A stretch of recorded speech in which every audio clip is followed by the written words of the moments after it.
Yes students, 3-4 दिन पहले यानी 22 तारीख को, इस जून में 22 तारीख को मैंने जो वीडियो भेजा था आपको लोगों को, इकोनॉमिक एक्टिविटीज़ की, जो सबसे पहली इकोनॉमिक एक्टिविटीज़ थी बिजनेस। आज उसी के कंटिन्यूएशन में 2 और इकोनॉमिक एक्टिविटीज़ मैंने आपको बताया था। उसके बारे में पूरी की पूरी चीज़ आज आपको मैं बताऊंगा, समझाऊंगा, बहुत सरल शब्दों में, बहुत सरल तरीके से। बस आप लोग वीडियो देख करके इसको बहुत आसानी से सीख सकते हैं और खुद आप अपना एक्सप्लेन कर सकते हैं। तो स्टूडेंट्स, बिजनेस के बारे में तो मैंने अपने 22 जून वाले वीडियो में पूरे अच्छे ढंग से बता दिया है। आज जो 2 और इकोनॉमिक एक्टिविटी है, एक प्रोफेशन, दूसरा एम्प्लॉयमेंट। आज इन दोनों के बारे में हम आपसे चर्चा करेंगे। आपको बताने की कोशिश कर रहे हैं कि सरल तरीके से कैसे हम इसको सीख सकते हैं, समझ सकते हैं और खुद अपने को एक्सप्लेनेशन में ला सकते हैं।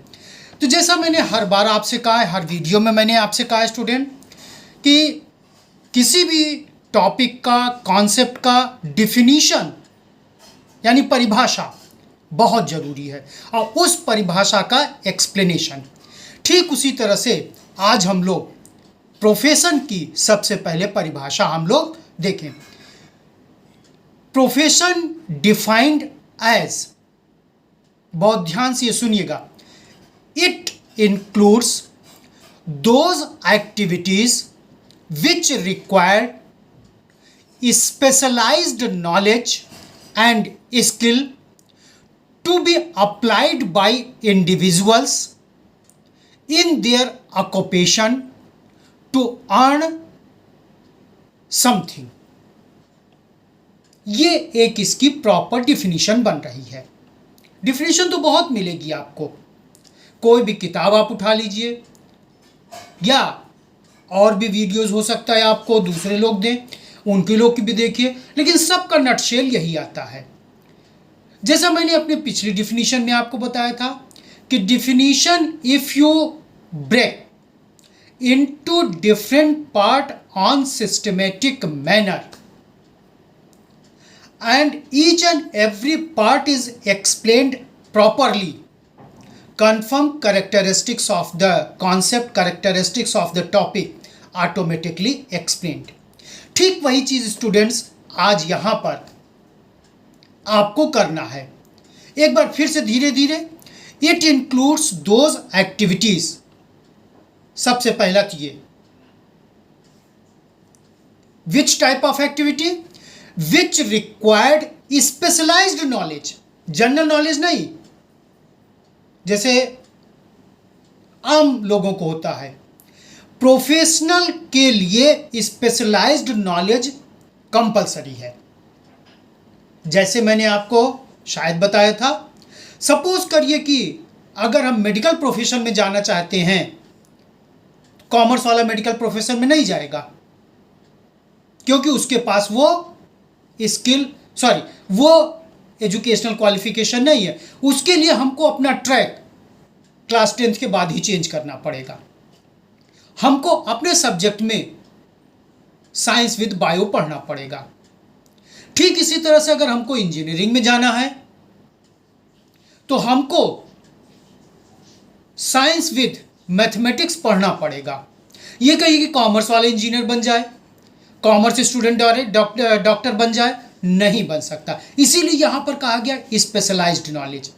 जिस भी फील्ड में आपके पास स्पेशलाइज्ड नॉलेज है, जैसे मैंने अभी बताया, डॉक्टर की, इंजीनियर की, एडवोकेट की, चार्टर्ड अकाउंटेंट की, ये सब अपने आप में एक स्पेशलाइज्ड नॉलेज होती है।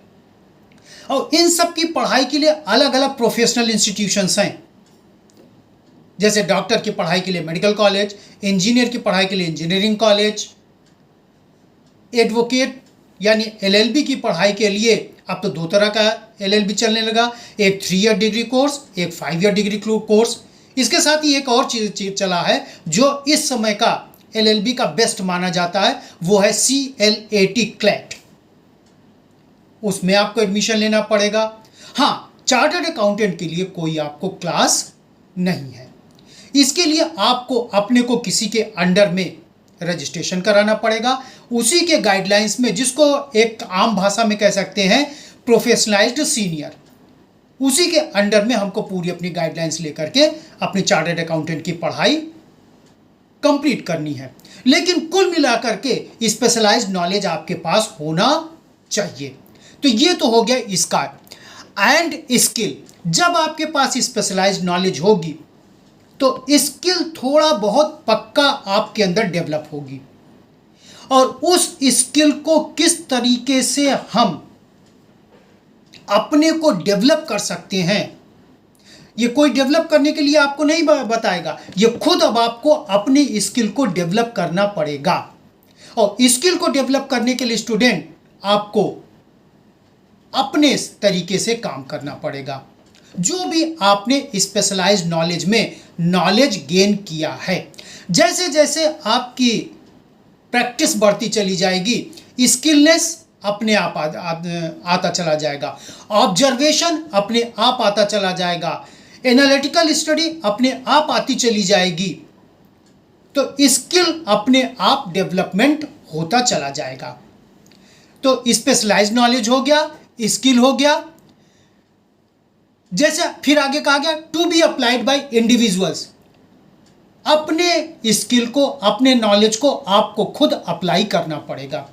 हो सकता है कि पहले दूसरे तीसरे कुछ जब अप्लाई करें तो आपको कुछ मुसीबत, कुछ डाउट, कुछ दिक्कत का सामना करना पड़े, लेकिन एक दिन ऐसा आएगा, ये आपके कैपेबिलिटी के ऊपर डिपेंड है। हो सकता है जल्दी, हो सकता है बाद में, लेकिन अगर रेगुलर बेस पर आप ये कर रहे हैं, कंटिन्यूअस बेस पर आप कर रहे हैं। अब मैं एक शब्द आपकी पढ़ाई में हर बार जोड़ना चाहूँगा, डेडिकेशन और ऑनेस्टी। अगर ये दो शब्द लेकर के आपने कोई काम किया है तो डेवलपमेंट कंपैरेटिवली बेटर होगा और जल्दी होगा। तो आप इसको कर करके आप अपने स्पेशलाइज्ड नॉलेज को, अपने स्किल को काफ़ी हद तक डेवलप कर सकते हैं। इन देयर ऑक्यूपेशन, कहाँ आप अप्लाई करेंगे? जो भी आपका ऑक्यूपेशन है। अगर आप डॉक्टर हैं तो आप डॉक्टर में अप्लाई करिए, अगर आप इंजीनियर हैं वहाँ अप्लाई करिए, अगर आप एडवोकेट हैं तो कोर्ट में अप्लाई करिए, अगर आप चार्टर्ड अकाउंटेंट हैं तो आप अकाउंट्स की बुक को चेक करके आप अप्लाई करिए। जो भी कंपनी का अकाउंट्स तैयार होता है, ऑर्गेनाइजेशन का अकाउंट तैयार होता है, जितनी बार आप करेंगे आपको हर बार सीखने का मौका मिलेगा। इसीलिए कहा गया to be applied in their, THEIR, ये वाला देयर है, in their occupation to earn something. जब ये सब आप काम करेंगे, आप खैरात में नहीं करेंगे, कोई भी व्यक्ति नहीं करता है, उसके लिए आपको कुछ न कुछ अर्न होगा। ये जो अर्निंग आपकी होगी इसे कहते हैं FEE यानी फी। आप कभी डॉक्टर के पास जाइए, आप अगर बीमार हैं तो आपसे वो फीस लेगा, आपको चेक करने के लिए, आपको देखने के लिए। आप अगर एडवोकेट हैं, सपोज करिए कोई मुकदमा अगर किसी को करना है तो पक्का वो एडवोकेट को खोजेगा। एडवोकेट अपनी सलाह के लिए, एडवोकेट अपने काम के लिए आपसे फीस लेगा। अगर आप चार्टर्ड अकाउंटेंट हैं, आपके पास जो भी व्यक्ति आता है अपने अकाउंट को ऑडिट कराने के लिए, तो कंफर्म स्टूडेंट्स आप उससे कुछ फीस लेंगे। यहां पर जो आपको पैसा दिया जाएगा उस पैसे को फीस के रूप में जाना जाता है। अब आपकी स्किल के ऊपर, आपकी कैपेबिलिटी के ऊपर फीस आपकी बढ़ती चली जाती है। एक से एक डॉक्टर आप जाकर के देख लीजिए, 1000, 1200, 1500, 1800, 2000 ये फीस है। एडवोकेट के पास आप चले जाइए, उनकी भी जितने अच्छे एडवोकेट के पास आप जाएंगे उतनी अच्छी वो आपसे फीस वसूल करेगा। 10,000, 15,000, 20,000, 25,000 एंड सो ऑन। इसी तरह से अगर आप अब ऑर्गेनाइजेशन अपना चला रहे हैं, पक्का आपके ऑर्गेनाइजेशन का अकाउंट ऑडिट होना कंपलसरी है, क्योंकि बिना कंपलसरी के नेक्स्ट ईयर हम अपना ऑर्गेनाइजेशन का काम नहीं कर सकते। तो इस आपके अकाउंट्स को चेक करने के लिए आपको चार्टर्ड अकाउंटेंट के पास जाना पड़ेगा। वो चार्टर्ड अकाउंटेंट जब आपके अकाउंट को ऑडिट करेगा तो वो आपसे फीस लेगा। तो इसी को कहा गया है टू अर्न समथिंग। ये तो हो गए स्टूडेंट्स आपके प्रोफेशन की डिफिनीशन। जैसा मैंने अपने पिछले वीडियो में बताया था कि on the basis of definition means if each and every step of the definition is clear, confirm characteristics of the concept can be explained very easily। ठीक वही चीज यहां पर है। अब कैरेक्टरिस्टिक्स देख लेते हैं यहां पर। The first characteristics is well defined body of knowledge. जैसा मैंने आपको अभी डेफिनेशन में बताया था, जिस भी प्रोफेशन में आप जाएंगे या गए हैं वहां पर जो भी आपको नॉलेज गेन करना है वो एकदम वेल डिफाइंड होगा। उसमें डाउट, कंफ्यूजन करीब करीब न के बराबर होगा, करीब करीब न के बराबर होगा। क्यों? क्योंकि जो भी वहां पर आपको थियोरेटिकल या practical on the basis of theory what practical observation you will do it will already proved. ये पहले से प्रूव हो चुका है, ये पहले से प्रूव हो चुका है। तो यहां पर जो भी आपको नॉलेज होगी that knowledge will be very systematic and very defined way. भटकना कहीं नहीं है, कंफ्यूजन की कोई बात ही नहीं। कंफ्यूजन कब होगी? जब हम खुद अपने को पढ़ने के लिए तैयार नहीं करेंगे। क्योंकि जिस भी व्यक्ति के पास आप गए हैं पढ़ने के लिए प्रोफेशनल कॉलेज में, हम आप आज पहली बार गए हैं, वो व्यक्ति कई सालों से वहां पर यही चीज बता रहा है, पढ़ा रहा है, सिखा रहा है स्टूडेंट्स को, हर साल वो व्यक्ति कर रहा है। तो उसके पास कंफ्यूजन नाम की चीज तो रहती ही नहीं है।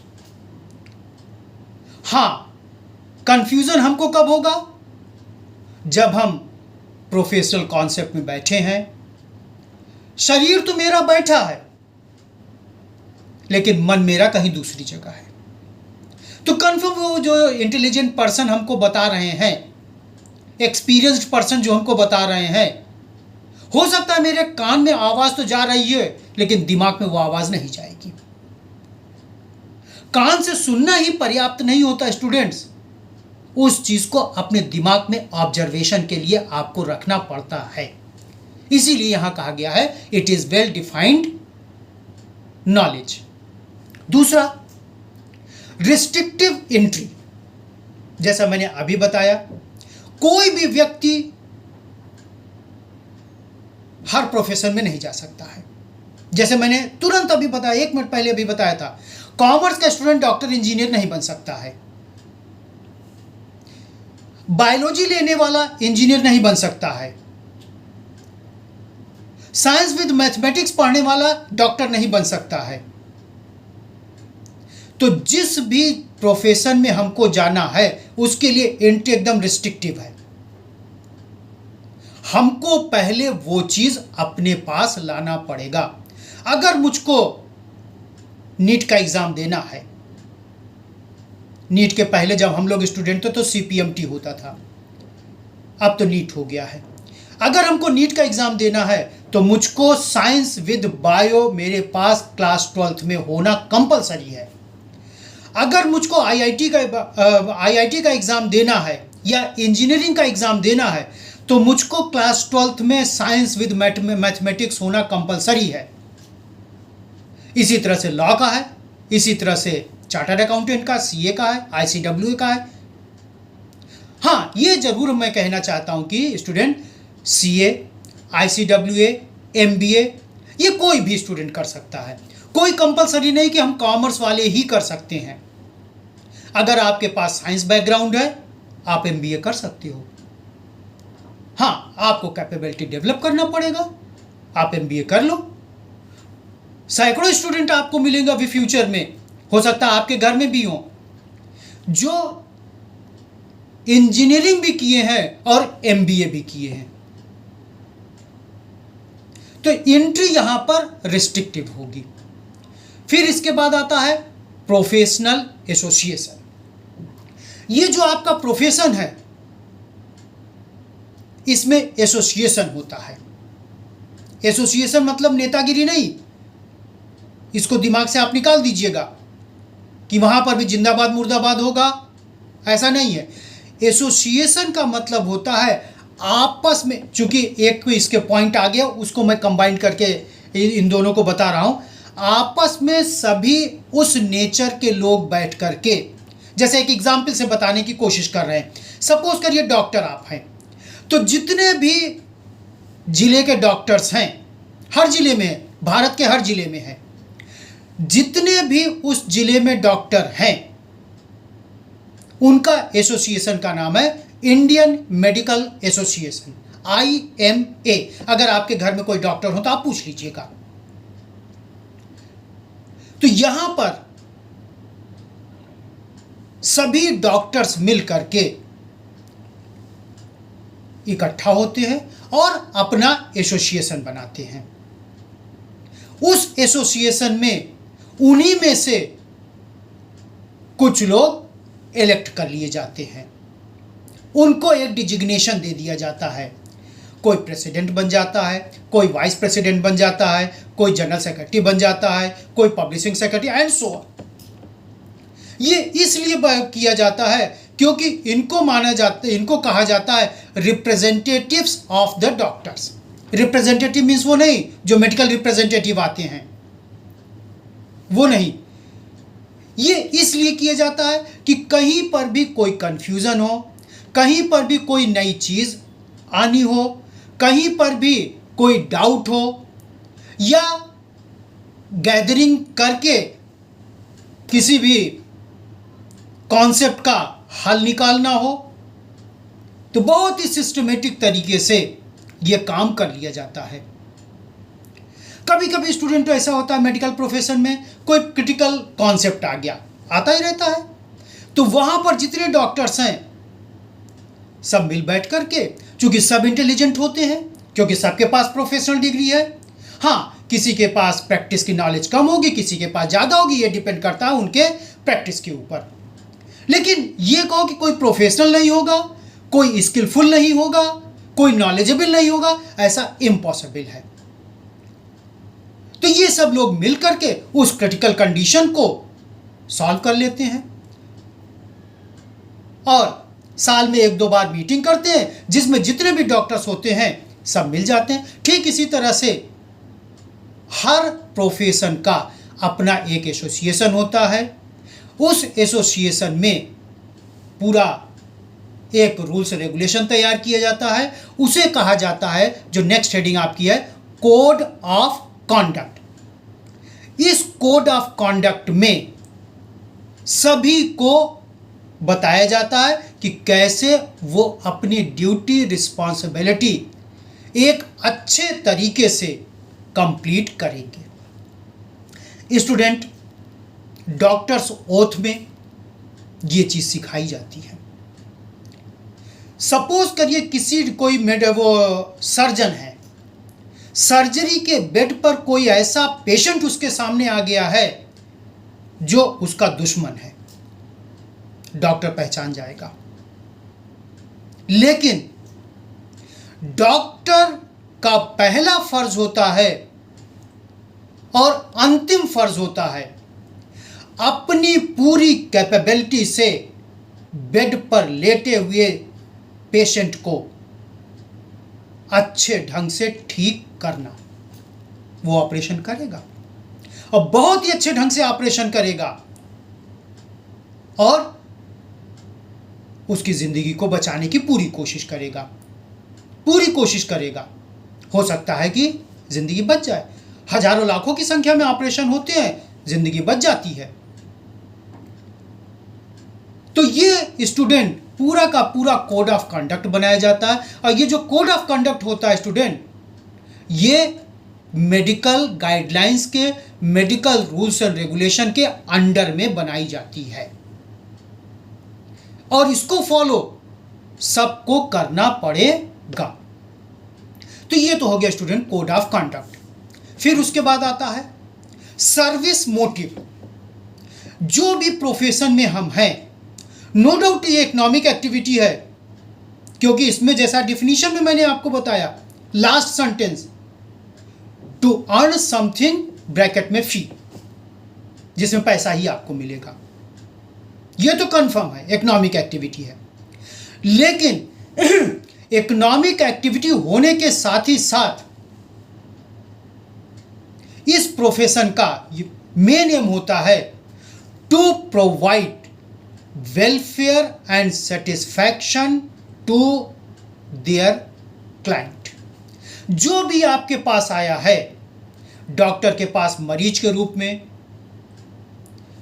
एडवोकेट के पास क्लाइंट के रूप में, या इंजीनियर और हम ये CA ICWM से इसके पास, जो भी आपके पास आए हैं उनको पूरी पूरी गाइडलाइंस देना, बताना, समझाना, ये आपकी जिम्मेदारी बनती है।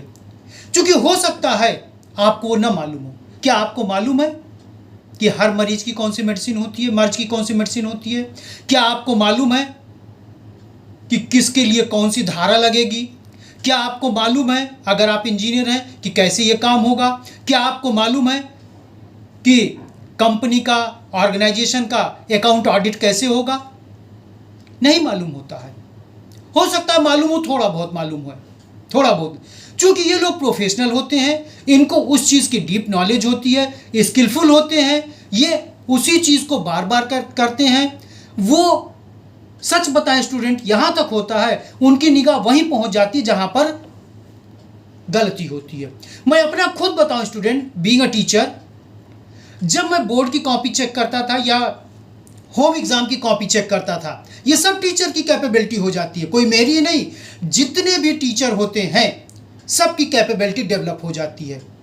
हमारी निगाह वहीं पहुंच जाती थी जहां पर स्टूडेंट गलती करेगा। ये कैसे पता चलेगा? एक दिन का काम ये नहीं है, कई सालों की मेहनत के बाद तब हम टीचर को, जितने भी टीचर हैं किसी भी लेवल के हों, यूनिवर्सिटी के हों, डिग्री कॉलेज के हों, प्रोफेशनल कॉलेज के हों, ये आपके सीनियर सेकेंडरी के हों, सेकेंडरी के हों, या अन्य कहीं हों, प्राइमरी के हों, कहीं के भी हों, सबके पास ये स्किल आ जाता है। क्योंकि साल में कई बार ये लोग ये काम करते हैं, और किसी काम को बार बार किया जाए तो दो तीन चीज़ आपको मिल जाती है। पहला, उसके बारे में आप स्किलफुल हो जाते हो। दूसरा, गलती करने की संभावना आपकी बहुत कम हो जाती है। मैं ये नहीं कह रहा हूँ कि मुझसे गलती नहीं होगी, मैं ये नहीं कह रहा हूँ कि और टीचर से गलती नहीं हो सकती है, लेकिन संभावना बहुत कम हो जाती है। तीसरा, जो इन दोनों से ज़्यादा, कॉन्फिडेंस लेवल बहुत बढ़ जाता है। और ये फैक्ट है स्टूडेंट, किसी भी चीज़ में अगर आपका कॉन्फिडेंस लेवल बढ़ गया, और कॉन्फिडेंस बढ़ेगा कैसे? उस चीज़ को बार बार करना। ये चीज़ आप नेक्स्ट वीडियो में हम आपको एक बहुत ही सिंपल सा एग्जाम्पल लेकर के, जिसको आप रोज़ देखते होगे, लेकिन जैसे मैं दिखाऊंगा इस वीडियो, अगले वीडियो में, उस वीडियो में अगर आप देखने की कोशिश करेंगे तो आपके दिमाग पर इतना अच्छा स्ट्राइक होगा, इतना अच्छा स्ट्राइक होगा कि शायद वो आप कभी भूल नहीं पाओगे। तो ये हो गया सर्विस मोटिव। लास्ट इसका पॉइंट है स्टूडेंट, जो अभी मैंने बताया फीस के रूप में, यहाँ पर कैरेक्टरिस्टिक्स में इस फीस को, इस पैसे को रिवार्ड और रिटर्न के रूप में एक्सप्लेन किया जाता है। जो भी आप ये काम करेंगे, आपको फीस के रूप में कुछ न कुछ पैसा मिलेगा। वो आपकी कैपेबिलिटी के ऊपर डिपेंड करता है, आपके नेम फेम के ऊपर डिपेंड करता है, आपके स्किलफुल के ऊपर डिपेंड करता है। नेम फेम कब होगा? जब हमारे अंदर स्किलनेस आएगी, जब हमारे अंदर कॉन्फिडेंस आएगा। ऐसा नहीं कि आज मैंने पढ़ाना शुरू किया हम फेमस हो गए, नहीं। इसको करने, मैं टीचर के बता रहा हूँ, टीचर को फेमस होने के लिए बहुत लंबा एक्सपीरियंस चाहिए, हो सकता है 10 साल, 12 साल, 15 साल, तब जाकर के वो टीचर के रूप में फेमस हो जाता है। तो ये आपका हो गया स्टूडेंट प्रोफेशन। यहीं पर आज हम दूसरी इकोनॉमिक एक्टिविटी को कंप्लीट कर चुके हैं।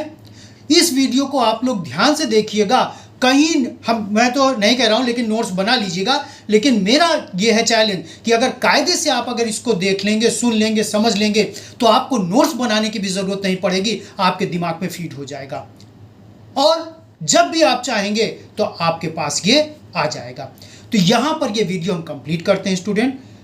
कल के वीडियो में हम एम्प्लॉयमेंट के लिए लेंगे और एक एग्जाम्पल को दे करके जो आप रोज एग्जाम्पल देखते हो उसको दिखा, जिस तरह से मैं दिखा रहा हूं उस तरह से आप लोग देखिएगा। देखने के बाद आपको पता चल जाएगा कि वाकई क्या है, और खुद आप अब उस एग्जाम्पल को, उस तरह के एग्जाम्पल को आप देखने की आप कोशिश करोगे, क्योंकि आपके आसपास ही है, रोज आप देखते हो, रोज सुनते हो, रोज समझते हो, लेकिन उसका तरीका हम थोड़ा अलग बता देंगे, कैसे आपको देखना है, कैसे आपको अपने दिमाग में फीड अप करना है। जाते जाते फिर मैं आपसे यही कहूँगा स्टूडेंट्स कि आप लोगों ने मेरे सब वीडियो को लाइक किया है, कुछ लोगों ने सब्सक्राइब भी किया है, तो इस वीडियो को भी लाइक सब्सक्राइब तो करिएगा ही करिएगा, जितने भी आप लोग व्यूअर्स हैं, जो नए लोग आएंगे, लेकिन कमेंट जरूर करिएगा, जिससे कि मुझको पता चल सके कि जिन लोगों ने मेरे वीडियो को देखा है, चाहे आप कॉमर्स के स्टूडेंट हो, चाहे नॉन कॉमर्स के स्टूडेंट हो। नो डाउट कॉमर्स के स्टूडेंट को ये चाहिए, लेकिन ऐसा नहीं कि नॉन कॉमर्स के स्टूडेंट को ये कोई फ़ायदा नहीं होगा। ये अगर नॉन कॉमर्स के स्टूडेंट भी इस वीडियो को देखेगा तो उसको भी उतना ही फ़ायदा होगा जितना कि कॉमर्स के स्टूडेंट को, क्योंकि ये नॉलेजेबल थिंग्स है। तो लाइक, सब्सक्राइब और कमेंट स्टूडेंट आप लोग ज़रूर और ज़रूर करिएगा। ओके, धन्यवाद स्टूडेंट्स।